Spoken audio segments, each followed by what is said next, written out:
नमस्कार दोस्तों, मैं आप सभी के लिए लेके आई हूँ कुमार गौरव सर की फूल पत्ती वाली क्लास का फटाफट रिवीजन क्लास। 1.5 घंटे की क्लास मात्र आपकी 15 मिनट में रिवाइज हो जाएगी। इस क्लास में करंट अफेयर के साथ साथ स्टैटिक जीके और गायत्री मंत्र को शामिल किया गया है। यदि आप चैनल पर नए हो तो चैनल को सब्सक्राइब अवश्य करें ताकि आपको नोटिफिकेशन मिलता रहे। इस क्लास के हैंड रिटेन नोट्स भी आपको टेलीग्राम चैनल पर मिल जाएंगे। चलिए देखते हैं 6 जुलाई 2023 करंट अफेयर का पहला क्वेश्चन। हाल ही में डार्क एनर्जी और डार्क मैटर के अध्ययन के लिए यूक्लिड स्पेस टेलीस्कोप किसने लॉन्च किया है? ये लॉन्च किया गया है यूरोपियन स्पेस एजेंसी के द्वारा यानी ESA के द्वारा। यूक्लिड स्पेस टेलीस्कोप ये फाल्कन 9 रॉकेट से लॉन्च किया गया है। स्पेसएक्स की कंपनी है फाल्कन 9 रॉकेट की। फादर ऑफ जियोमेट्री यूक्लिड को कहा जाता है। डार्क मैटर और डार्क एनर्जी के स्टडी के लिए ये लॉन्च किया गया है। अंतरिक्ष में जो कुछ हमें नहीं दिखाई देता है वो डार्क मैटर कहा जाता है। हम अंतरिक्ष के केवल 5% भाग को ही देख पाए हैं, बाकी 95% डार्क मैटर है जो अभी तक हम नहीं देख पाए हैं। 6 साल ये कार्य करेगा। नोट पॉइंट देखते हैं। नासा USA में अंतरिक्ष एजेंसी है। 2027 तक ये रोमन स्पेस टेलीस्कोप स्थापित करेगी। ललन टॉप सवाल देखते हैं। PSLV C55 सिंगापुर के उपग्रह को लॉन्च किया गया इसरो के द्वारा। GSLV F12 NVS-01 नेविगेशन की सेकेंड पीढ़ी का प्रथम उपग्रह है ये। PSLV C54 भूटान का सैटेलाइट है। SSLV D2 इसके 2 सैटेलाइट लॉन्च किए गए। EOS 07 प्लस आज़ादी सैट। LVM 3 ये वन वेव कंपनी के उपग्रह को लेके गया है। दूसरा क्वेश्चन देखते हैं। हाल ही में संघाई सहयोग संगठन के 23वें शिखर सम्मेलन में 9वां स्थायी सदस्य किसे बनाया गया है? तो ये 9वां स्थायी सदस्य बना है ईरान। SCO की स्थापना 1996 में हुई थी। पहले इसका नाम संघाई 5 था क्योंकि इसमें 5 देश शामिल थे। 2001 में इसका नाम SCO कर दिया गया। इसका हेडक्वार्टर बीजिंग में है। इसमें शामिल देशों के नाम देख लीजिए। चीन, रूस, Uzbekistan, Tajikistan, Kyrgyzstan, Kazakhstan, Bharat, पाक और ईरान। कुल 9 देश शामिल हो गए हैं। भारत और पाकिस्तान 2017 में शामिल हुए। ललन टॉप सवाल देखते हैं। G20 के 18वें सम्मेलन का अध्यक्ष भारत किया। G7 सम्मेलन जापान में हुआ। इसका आयोजन 2023 का। नेशनल डेवलपमेंट बैंक का नया सदस्य इजिप्ट या मिस्र बना। आसियान का नवीनतम सदस्य तिमोर लिस्ते बना। तीसरा question. SAFF Bangabandhu football championship 2023 की विजेता टीम कौन सी है? तो भारत विजेता हुआ। ये 14वां संस्करण था। भारत वर्सेस कुवैत के बीच ये हुआ जिसमें 9वीं बार भारत विजेता हुआ। गोल्डन बूट का अवार्ड मिला सुनील छेत्री को। इसका आयोजन किया गया बेंगलुरु में। लास्ट में गायत्री मंत्र को भी शामिल किया गया है तो आप अंत तक देखिएगा। ललन टॉप सवाल देखते हैं। संतोष ट्रॉफी कर्नाटक ने जीता। ये फुटबॉल में दिया जाता है। फीफा वर्ल्ड कप 2022 में उप विजेता कौन रहा? तो इसका आयोजन कतर दोहा में किया गया और इसका विजेता रहा अर्जेंटीना, हारा फ्रांस। अंडर 17 महिला फीफा वर्ल्ड कप का आयोजन भारत में किया गया और जीता स्पेन। डुरंड कप फुटबॉल में दिया जाता है। चौथा क्वेश्चन। हाल ही में इंडिया पोस्ट के साथ इंटरनेशनल ट्रैक्ड पैकेट सेवा के लिए समझौता करने वाला 39वां देश कौन सा है? तो ये समझौता हुआ है भारत और कनाडा के बीच। भारत पोस्ट और कनाडा पोस्ट के बीच। कनाडा की राजधानी ओटावा है। कनाडा क्षेत्रफल के हिसाब से दूसरे स्थान पे है पूरे विश्व में। पहले स्थान पे रूस है। ई-कॉमर्स निर्यात सुविधाजनक बनाने के लिए ये समझौता किया गया है। कनाडा के बारे में इंपॉर्टेंट पॉइंट देखते हैं। कनाडा और USA के बीच 49 डिग्री उत्तरी अक्षांश लाइन खींची गई है। विश्व की सर्वाधिक लंबी तटीय सीमा कनाडा की है और भारत में गुजरात की है। नोट पॉइंट आप इसे अवश्य ध्यान रखेंगे। मॉन्ट्रियल कनाडा में है। यहाँ पे COP15 का आयोजन हुआ था मॉन्ट्रियल प्रोटोकॉल 16 सितंबर 1987 को हुआ ओजोन परत संरक्षण के लिए, इसीलिए 16 सितंबर को ओजोन दिवस मनाया जाता है। ललन टॉप सवाल देखते हैं। मॉन्ट्रियल प्रोटोकॉल 16 सितंबर 1987 को हुआ। कामागाटा मारू प्रकरण 1914 में हुआ। ये यूपीएससी में क्वेश्चन पूछा गया है। ये एक जहाज है जिसे जापान जाने से बीच में ही रोक लिया गया था। अथाबास्का झील किस देश में है? तो ये कनाडा में स्थित है। यहाँ पे यूरेनियम का भंडार पाया जाता है। 5वां क्वेश्चन, हाल ही में पतली प्लास्टिक की थैलियों पर प्रतिबंध लगाने वाला पहला देश कौन सा है? तो पहला देश बना है न्यूजीलैंड, जिसने पतली प्लास्टिक की थैलियों पर प्रतिबंध लगाया है। प्लास्टिक डिकम्पोज नहीं होती है, ये पॉल्यूशन का कारण बनती है। न्यूजीलैंड की राजधानी वेलिंगटन है। यहाँ के वर्तमान पीएम है क्रिस हिपकिंस। ललन टॉप सवाल देखते हैं। विश्व पर्यावरण दिवस 2023 की थीम क्या है? इसकी थीम है सॉल्यूशन ऑफ प्लास्टिक पॉल्यूशन। विश्व पर्यावरण दिवस 5 जून को मनाया जाता है। इसका होस्ट देश था कोटे डी आइवर। मोस्ट इम्पॉर्टेंट है, आप इसे अवश्य याद रखेंगे यदि आप यूपीएससी, पीसीएस या कोई भी एग्जाम दे रहे हो। अगला पॉइंट, डेवी हॉकले मेडल किस देश की महिला क्रिकेटर को सम्मान में दिया गया? तो ये न्यूजीलैंड को दिया गया है। जीएसटी के बारे में देखते हैं। जीएसटी लागू हुआ 1 जुलाई 2017 को।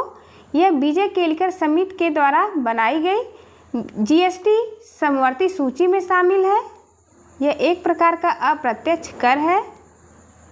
6वां क्वेश्चन, हाल ही में प्रथम अंतर्राष्ट्रीय हरित हाइड्रोजन सम्मेलन का उद्घाटन कहाँ किया गया है? तो इसका उद्घाटन शक्ति मंत्री KR सिंह के द्वारा 5 जुलाई को नई दिल्ली में किया गया। हाइड्रोजन उत्पादन प्लस उपयोग वितरण इसका मुख्य उद्देश्य था। दीर्घकालिक लक्ष्य रखा गया है 2070 तक नेट जीरो कार्बन का। ललन टॉप सवाल देखते हैं। संयुक्त राष्ट्र का पहला जल सम्मेलन न्यूयॉर्क में हुआ। हाइड्रोजन के समस्थानिक 3 होते हैं, जिसे आइसोटॉप्स कहते हैं। इसका नाम देखते हैं। 1H1 को प्रोटियम, 1H2 को ड्यूटेरियम और 1H3 को ट्रीटियम कहा जाता है। मोस्ट इम्पॉर्टेंट है। विश्व में पहली हाइड्रोजन ट्रेन कहाँ चलाई गई? तो विश्व में पहली हाइड्रोजन ट्रेन जर्मनी में चलाई गई। सूर्य पर ऊर्जा का मुख्य स्रोत क्या है? तो ये मुख्य स्रोत है हीलियम। 7वां क्वेश्चन देखते हैं। हाल ही में ऑस्कर विजेता डॉक्यूमेंट्री द एलिफेंट व्हिपर्स के निर्देशक कार्तिकी गोंजाल्विस को किस देश ने हाथी परिवार पर्यावरण पुरस्कार से सम्मानित किया है? मोस्ट इम्पॉर्टेंट क्वेश्चन है, ये एग्जाम में अवश्य पूछा जाएगा, तो आप इसे ध्यान से देखिएगा। इस बार 95वां ऑस्कर पुरस्कार लॉस एंजल्स यूएसए में दिया गया। भारत को 2 ऑस्कर मिला, एक नाटू नाटू सॉन्ग के लिए और दूसरा शॉर्ट डॉक्यूमेंट में। उसका नाम है द एलिफेंट व्हिपर्स। इसकी निर्देशक कार्तिकी गोंजाल्विस थी। यूके के सम्राट चार्ल्स III का हाथी परिवार पर्यावरण पुरस्कार प्राप्त किया। ललन टॉप सवाल देखते हैं। इंग्लैंड के नए राजा की ताजपोशी के दौरान ऑपरेशन चलाया गया, उसका नाम क्या था? तो इसका नाम है ऑपरेशन गोल्डन आर्क। गज उत्सव काजीरंगा नेशनल पार्क में मनाया गया, ये असम में है। प्रोजेक्ट एलिफेंट ये आया था 1992 में, इसे 30 वर्ष पूरे हो चुके हैं।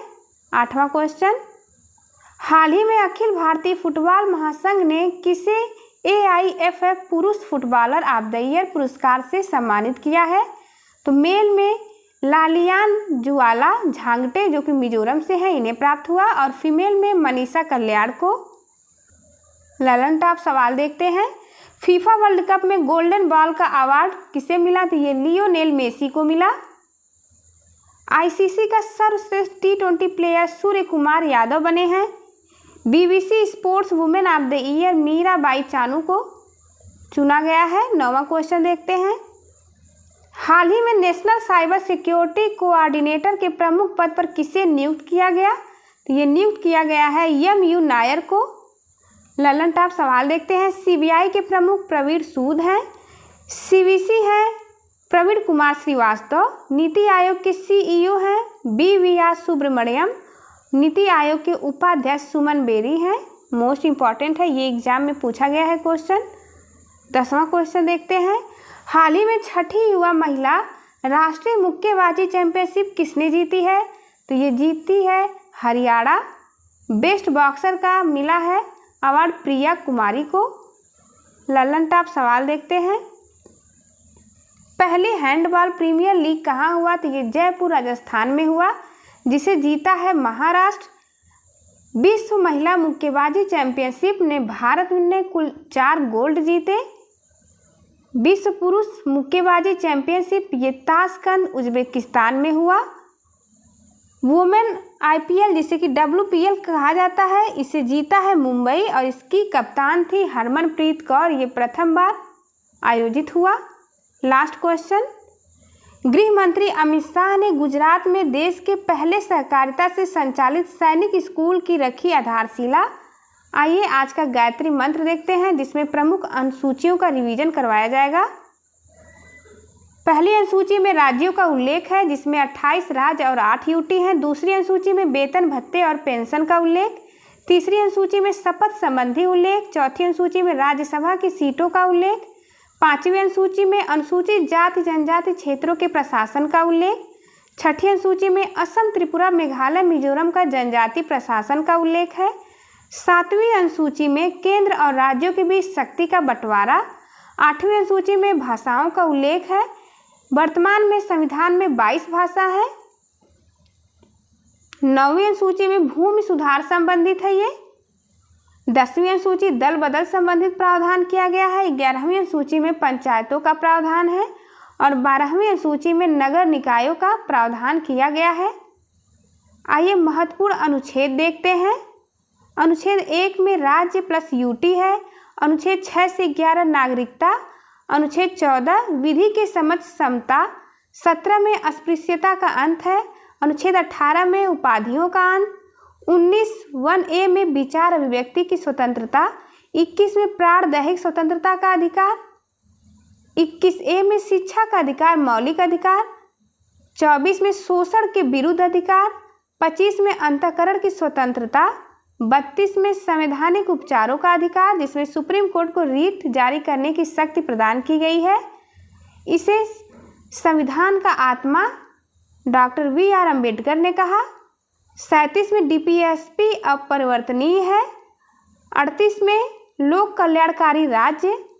39(a) में निःशुल्क विधिक सहायता। अनुच्छेद 40 में ग्राम पंचायत का गठन मोस्ट इम्पॉर्टेंट है। अनुच्छेद 44 में समान नागरिक संहिता, जो कि गोवा में लागू है। 47 में पोषण है। 50 में कार्यपालिका न्यायपालिका का पृथक्करण। 51 में अंतर्राष्ट्रीय शांति। 51(a) में फंडामेंटल ड्यूटी को शामिल किया गया है। 52 में राष्ट्रपति, भारत का एक राष्ट्रपति होगा। 53 में कार्यपालिका की शक्ति दी गई है। 54 में निर्वाचक मंडल। 55 में राष्ट्रपति का निर्वाचन विधि के बारे में बताया गया है। 56 में राष्ट्रपति का कार्यकाल के बारे में। 60 में राष्ट्रपति का शपथ, जिसे CJI दिलवाते हैं। 61 में राष्ट्रपति का महाभियोग। 63 में उपराष्ट्रपति के पद को बताया गया है। 71 में प्रेसिडेंट चुनाव विवाद, जो कि सुप्रीम कोर्ट से संबंधित है, इस पर सुनवाई करेगा। अनुच्छेद 72 में राष्ट्रपति को क्षमादान की शक्ति दी गई है। 76 में अटॉर्नी जनरल के पद की बात की गई है। अनुच्छेद 108 संयुक्त बैठक से संबंधित है। अनुच्छेद 110 धन विधेयक। अनुच्छेद 112 वार्षिक वित्तीय विवरण। अनुच्छेद 123 राष्ट्रपति को अध्यादेश जारी करने की शक्ति। अनुच्छेद 24 में सुप्रीम कोर्ट के बारे में बताया गया है। अनुच्छेद 129 में अभिलेख न्यायालय के बारे में बताया गया है। सुप्रीम कोर्ट एक अभिलेख न्यायालय होगा। 143 में राष्ट्रपति सुप्रीम कोर्ट से परामर्श ले सकता है। 148 में CAG के पद का विवरण दिया गया है। 153 में राज्यपाल। 161 में राज्यपाल को क्षमादान की शक्ति। 165 में अटॉर्नी जनरल के बारे में बताया गया है। 213 में राज्यपाल को अध्यादेश जारी करने की शक्ति प्रदान की गई है। 214 में हाई कोर्ट है। 215 में अभिलेख। 226 में हाई कोर्ट को रीट जारी करने की शक्ति। 243 से 243 तक स्थानीय स्वशासन ग्रामीण का विवरण है। 246 में जीएसटी है। 266 में संचित निधि। 267 में आकस्मिक निधि। 280 में वित्त आयोग। 300 में संपत्ति का अधिकार। 315 अनुच्छेद यूपीएससी से संबंधित है। 324 निर्वाचन आयोग से संबंधित है। 338 एनसीएससी और 338 एनसीएसटी यानी अनुसूचित जाति और अनुसूचित जनजाति के बारे में बताया गया है। 343 में राजभाषा का विवरण है। 352 में राष्ट्रीय आपात। 356 में राष्ट्रपति शासन। 360 में वित्तीय आपातकाल है और 368 में संविधान संशोधन है। 370 में Jammu Kashmir. Thank you for watching. चलिए मिलते हैं आपसे अगली वीडियो में, तब तक के लिए नमस्कार।